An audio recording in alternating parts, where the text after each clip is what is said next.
അവകാശമുണ്ട്. അത് ചട്ടമ്പിസ്വാമികളാണ്. പക്ഷെ ഇത് ഇന്നത്തെ എത്ര കുട്ടികൾക്ക് അറിയാമെന്ന് ചോദിച്ചാൽ, ക്വിസ് തയ്യാറാക്കുമ്പോൾ ഈ ചോദ്യം ആരും തയ്യാറാക്കുന്നില്ല, കുട്ടികൾക്ക് അറിയുകയില്ല. അപ്പം അതുപോലെ തന്നെ നമ്മൾ കേരള കൾച്ചർ, കേരള സംസ്കാരവും കേരളത്തിൻ്റെ നവോത്ഥാന കാലഘട്ടവും പറയുമ്പോൾ ശരിയാണ്, ജാതിപരമായിട്ടുള്ള ഒരുപാട് പ്രശ്നങ്ങൾ ഇവിടെ ഉണ്ടായിരുന്നു.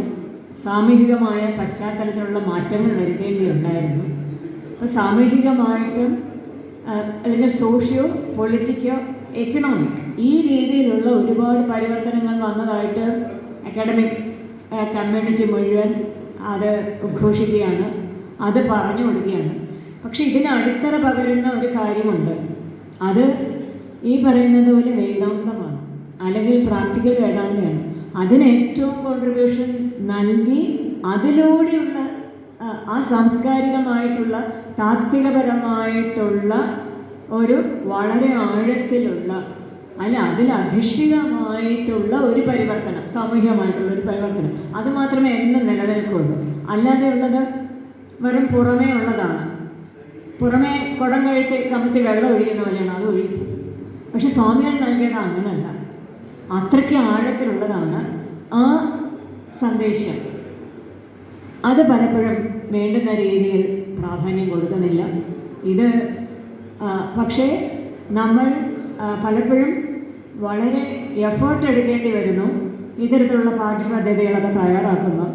തീർച്ചയായിട്ടും ചട്ടമ്പിസ്വാമികളെ പോലെയുള്ളവർ നൽകിയ ആ അടിത്തറ എന്താണ്, അതാണ് ഇന്ന് കേരള സംസ്കാരത്തിനെ, കേരള സമൂഹത്തിനെ പിടിച്ചു നിർത്തിക്കൊണ്ടിരിക്കുന്നത്.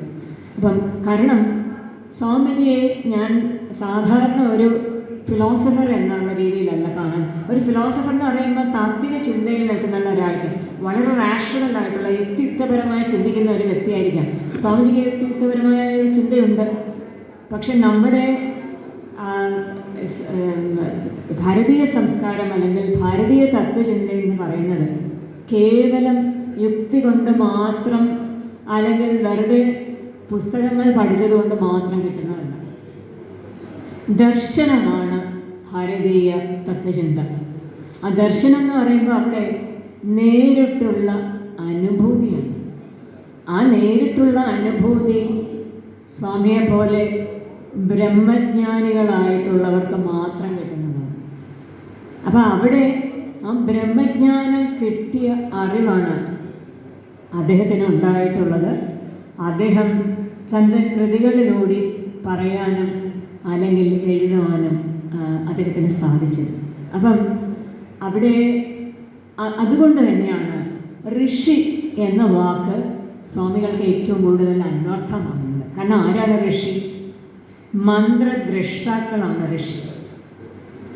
ഇവിടെ ശരീരം എന്ന് പറയുന്ന ഓരോരു ഉപാധി മാത്രമാണ്. പക്ഷെ ആ ശരീരത്തിലിരിക്കുന്ന ആ അനന്തമായ ബ്രഹ്മശക്തി അല്ലെങ്കിൽ ആത്മശക്തി, അത് ഈശ്വര ചൈതന്യം തന്നെയാണ്. അപ്പം സ്വാമികൾ യഥാർത്ഥത്തിൽ അത്തരത്തിലുള്ള ഋഷിയാണ്. ആ വേദ തത്വങ്ങളെ, വേദത്തിൽ പറഞ്ഞിരിക്കുന്ന മന്ത്രങ്ങൾ, ഇതിനെ നേരിട്ട് ദർശിച്ച് അല്ലെങ്കിൽ അതിനെ ജീവിതത്തിൽ റിയലൈസ് ചെയ്ത് അനുഭൂതിയുടെ തലമാണ്. ആ അനുഭൂതിയുടെ തലത്തിൽ നിന്നുകൊണ്ടാണ് സ്വാമിജി അത് പറയുകയും ചെയ്യുകയും ചെയ്യുന്നത്.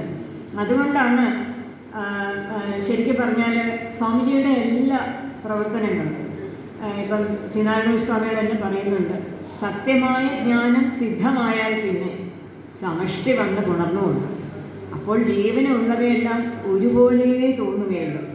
അതാണ് യഥാർത്ഥ മോക്ഷാവസ്ഥ. അങ്ങനെ തോന്നിയ അല്ലെങ്കിൽ അത്തരത്തിലുള്ള അനുഭൂതിയുടെ തലത്തിൽ നിന്നുകൊണ്ടാണ് സ്വാമിജി സംസാരിക്കുന്നത്.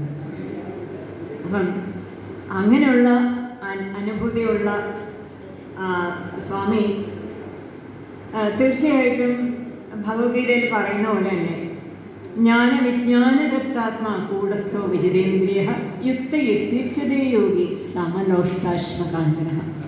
ആ സത്യം സാക്ഷാത്കരിച്ചിരിക്കുന്ന വ്യക്തിയെ സംബന്ധിച്ചിടത്തോളം പിന്നീട് ഒരു ഭേദചിന്തയും ഇല്ല. നമ്മൾ അജ്ഞാനത്തിലിരിക്കുന്നതുകൊണ്ടാണ്, അവിദ്യയിലിരിക്കുന്നത് കൊണ്ടാണ് ഈ ഭേദചിന്ത വരുന്നത്. ജാതി, ലിംഗം, സ്ത്രീ എന്നും പുരുഷനെന്നുള്ള ഭേദം, അല്ലെങ്കിൽ ജാതിപരമായിട്ടുള്ള വ്യത്യാസം, ഈ വ്യത്യാസങ്ങളെ മറികടക്കണമെങ്കിൽ ഒറ്റ മറുമരുന്നേ ഉള്ളൂ, അത് സത്യസാക്ഷാത്കാരം മാത്രം. ആ വേദത്തിനെ സ്വാമിജി നേരിട്ടറിഞ്ഞ് പഠിച്ച് മനസ്സിലാക്കിയിട്ടാണ് പറഞ്ഞത്. ഈ വേദത്തിൻ്റെ അധികാരി ആര്? മനുഷ്യനും തമ്മിൽ യാതൊരു വ്യത്യാസവും ഇല്ല. എങ്ങനെയാണ് വ്യത്യാസം? ശ്രീരാമകൃഷ്ണ പരമഹംസർ വളരെ ലളിതമായ ഒരു ഉദാഹരണം പറയുന്നുണ്ട്. എന്താണെന്ന് വെച്ചാൽ സ്വാമികൾ പരമഹംസർ പറയുന്നു, വെള്ളത്തിൽ നമ്മളൊരു വടി കൊണ്ടുപോയി ഇടുന്നു. വടി ഇട്ടിട്ട് പറയുകയാണ്, വടിക്ക് അപ്പുറമുള്ള വെള്ളം ഇപ്പുറമുള്ള വെള്ളം രണ്ടാണെന്ന് പറയുന്നു. വടി കൊണ്ടിട്ടതും നമ്മളാണ്, രണ്ടായിട്ട് കണ്ടതും നമ്മളാണ്. ഇങ്ങനെ നോക്കുന്ന നമുക്കറിയാം വെള്ളം ഒന്നേ ഉള്ളൂ, രണ്ടുണ്ടോ? ഇല്ല. അപ്പോൾ ഇത് പോലെ തന്നെയാണ് നമ്മുടെയും അവസ്ഥ. ശരീരത്തിലിരിക്കുമ്പോഴും അല്ലെങ്കിൽ മറ്റ് ഭേദബുദ്ധികൾ ജാതീയമായോ ലിംഗപരമായോ ഉള്ള ഭേദത്തിലിരുന്നു കൊണ്ട് നമ്മളാണ് ഇതെല്ലാം സൃഷ്ടിച്ചിട്ട് പിന്നീട് ഇന്നവരാണ് അധികാരി, ഇന്നവരെ അധികാരിയല്ല. എവിടെ പറഞ്ഞിരിക്കുന്നു? എവിടെയും പറഞ്ഞിട്ടില്ല. അപ്പം സ്വാമികൾ എഴുതിയ ആ പശ്ചാത്തലം നമ്മൾ ആലോചിക്കണം. ഏത് കാലഘട്ടത്തിലാണ്? ആ കാലഘട്ടത്തിൽ സ്വാമിജിയുടെ ആ ധൈര്യം, കാരണം ആ ധൈര്യം സ്വാമിജിക്ക് സ്വായത്തമായി വരുന്ന ഒന്നാണ്. ഉപനിഷത്തിൻ്റെ സന്ദേശം തന്നെ അതാണ്. അഭി എന്നാണ്, നിർഭീകനാകുക. എന്തിനെ ഭയപ്പെടണം? സത്യത്തെ കുറിച്ച് മുറുകെ പിടിച്ച ആളിനെ എന്തിനെയാണ് ഏതിനെയാണ് ഭയപ്പെടാനിരിക്കുന്നത്? ഒന്നിനും ഭയപ്പെടാനില്ല. ആ ധൈര്യത്തിൽ നിന്നാണ്, ആ സത്യസാക്ഷാത്കാരത്തിൻ്റെ ധൈര്യത്തിൽ നിന്നുകൊണ്ടാണ് സ്വാമിജി അത് പറയുന്നത്. പക്ഷെ അതേ സ്വാമിജിയുടെ അത്ര യുക്തിക്ക് അതീതമായിട്ടുള്ളൊരു മണ്ഡലത്തിലിരിക്കുന്ന സ്വാമികൾക്ക് അതേസമയം യുക്തിയുക്തപരമായിട്ട് കാര്യങ്ങൾ പ്രസന്റ് ചെയ്യാനും സാധിച്ചു എന്നുള്ളത്. അവിടെയാണ് സ്വാമിജിയെ ഞാൻ ഒരു അപൂർവ ദക്ഷിണാശാലിയായിട്ട് കാണുന്നത്. കാരണം സ്വാമികൾക്കറിയാം ഇത് ഉൾക്കൊള്ളണമെങ്കിൽ യുക്തിചിന്ത റാഷണൽ ബീങ്സ് ആണ്. അപ്പോൾ റാഷണലായിട്ടുള്ള ആർഗ്യുമെൻറ്റ്സ് കൊടുത്തു കഴിഞ്ഞാൽ അത് അവർ ഉൾക്കൊള്ളുള്ളൂ. ആയിക്കോട്ടെ, സ്വാമിജിക്കാണോ ദക്ഷിണാശാലിയായ സ്വാമിജിക്കാണോ അതിന് വിഷമം? യാതൊരു വിഷമവുമില്ല. സ്വാമിജി അവിടെ വളരെ ഉപനിഷത്തിനെയും വേദത്തിന് നേരത്തെ ഇവിടെ ചെറിയ പരാമർശങ്ങൾ നടത്തും. ഞാൻ സമയക്കുറവുകൊണ്ട് അതിലേക്ക് പോകുന്നില്ല. സത്യകാമ ജാബാലൻ്റെയും അതുപോലെ തന്നെ അപ്പോൾ വേദവ്യാസനെ തന്നെ നമുക്കറിയാം. വ്യാസാന വിഷ്ണുരൂപായ എന്നാണ് വ്യാസനെ കുറിച്ച്. വ്യാസൻ ആരാണ്? വിഷ്ണു രൂപം തന്നെയാണ്. അപ്പോൾ അവിടെ നിന്നും വേദത്തിലായിട്ട് ഉപനിഷത്തിലായിട്ട് നേരത്തെ ഇവിടെ രാമായണത്തിൻ്റെ കാര്യം പറഞ്ഞു. ശബരി ആരാണ്? ആ ശബരിയെ സാക്ഷാൽ വിഷ്ണു ഭഗവാന്റെ അവതാരമായ ശ്രീരാമചന്ദ്രൻ ഭക്തിയുടെ അങ്ങേയറ്റത്തെ ശിരോമണിയായി കാണുകയും അവിടെ മോക്ഷം നൽകി മുക്തി നൽകുകയും ചെയ്യുകയാണ്. അപ്പം വേദത്തിലാകട്ടെ ഉപനിഷത്തിലാകട്ടെ ഒരിടത്തും തന്നെ ഒരു തരത്തിലുള്ള ജാതീയ വ്യത്യാസമില്ല. ആ വേദം പഠിക്കാനാര് പഠിപ്പിക്കാനാര് ഇത്തരം ഇതിനൊന്നും ഒരു പ്രാധാന്യമില്ല. അപ്പം നമ്മളുടെ നിക്ഷിപ്തമായ ഒരേ ഒരു കാര്യമേ ഉള്ളൂ, വേദം പഠിക്കുക എന്നുള്ളത്. കാരണം വേദത്തിന് സ്വാമിജി രണ്ട് അർത്ഥമാണ് പ്രധാനമായിട്ട് പറയുന്നത്. ഒന്ന്, വിദ്യനേന ധർമ്മ വിധി വേദ, വേദയതീതി വേദ, അതായത് അറിവാണ് വേദം. അപ്പോൾ അറിവുണ്ടാകാൻ നമ്മൾ വേദം പഠിച്ചേ പറ്റുള്ളൂ. ആ പഠിക്കാനുള്ള അധികാരം എല്ലാവർക്കും ഒരുപോലെയാണ്.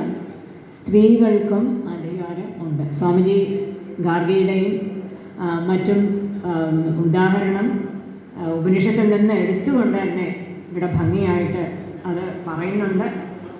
പിന്നീട് ഈ വേദാധികാര നിരൂപണത്തിനെ ഒരു സ്ട്രക്ചർ വെച്ച് പറയുകയാണെങ്കിൽ, അതിൻ്റെ ഒരു ഘടന വെച്ച് പറയുകയാണെങ്കിൽ ഇവിടെ ഇരിക്കുന്ന എല്ലാവർക്കും അറിയാം. എങ്കിലും വേദസ്വരൂപം, വേദപ്രാമാണ്യം, അധികാര നിരൂപണം, പ്രമാണാന്തര വിചാരം, യുക്തിവിചാരം, ഇങ്ങനെ പ്രധാനമായിട്ടും 5 അധ്യായങ്ങളാണ് അതിൽ ഉള്ളത്. ഇതെല്ലാം തന്നെ തീർച്ചയായിട്ടും വേദാന്തങ്ങളിൽ അധിഷ്ഠിതമായിട്ടുള്ളതാണ്. സ്വാമി വിവേകാനന്ദൻ കൊളംബോ മുതൽ അൽമോറ വരെ എന്നുള്ള പുസ്തകത്തിൽ അദ്ദേഹത്തിൻ്റെ പ്രത്യേകിച്ച് മദിരാശിയിൽ ചെയ്യുന്ന പ്രസംഗത്തിൽ അടിവരയിട്ട് നാം ഓർക്കേണ്ട ഒരു വാചകം പറയുന്നുണ്ട്. ഞാനൊരു ഹിന്ദുവാണെന്ന് പറഞ്ഞാൽ എന്താണ് അർത്ഥം? നമ്മളെല്ലാവരും പറയും ഞാനൊരു ഹിന്ദുവാണ്. സ്വാമിജി പറയുന്നു ഞാനൊരു വൈദികനാണ്, വേദാന്തിയാണെന്ന് പറയാനുള്ള ധൈര്യം നമ്മൾക്കുണ്ടാകണം. ധൈര്യത്തിനപ്പുറം ഉള്ളിൽ നിന്ന് വരുന്ന ഒരു വാക്യമായിരിക്കണം. എന്താണ് അവിടെ സ്വാമിജി അതുകൊണ്ട് ഉദ്ദേശിച്ചത്? വൈദികനാണ്, ഞാൻ വേദം പഠിക്കുന്നവനാണ്. ആരും? എല്ലാവരും. ഞാൻ വേദാന്തിയാണ്. വേദാന്ത തത്വം നമ്മൾ ഉൾക്കൊള്ളേണ്ടതിൻ്റെ ആവശ്യകതയാണ്.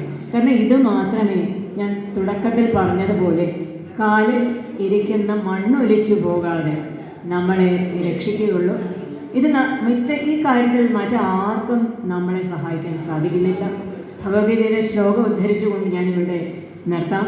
ഉദ്ധരേത് ആത്മനാത്മാനം ന ആത്മാനം അവസാദിയെ ആത്മേവ ആത്മനോ ബന്ധു ആത്മേവ ജഗുരാത്മന. ഞാൻ തന്നെയാണ് എൻ്റെ മിത്രം, ഞാൻ തന്നെയാണ് എൻ്റെ ശത്രു. അതായത് എന്ത് പഠിക്കണം, ജീവിതം എങ്ങനെ പോകണം, മറ്റുള്ളവരോട് എന്ത് നമ്മൾക്ക് കൊടുക്കണം, ഈ സമൂഹത്തിൽ നമ്മളുടെ ഉത്തരവാദിത്തം എങ്ങനെ നിറവേറ്റണം, ഇതിന് ഞാൻ തന്നെയാണ് എന്നോട് ഉത്തരവാദി. ശ്രീ സ്വാമികൾ ഈ ദൗത്യം ഏറ്റെടുക്കാൻ നമ്മളെ ഓരോരുത്തരെയും സഹായിക്കട്ടെ എന്ന് മാത്രം പ്രാർത്ഥിച്ചു.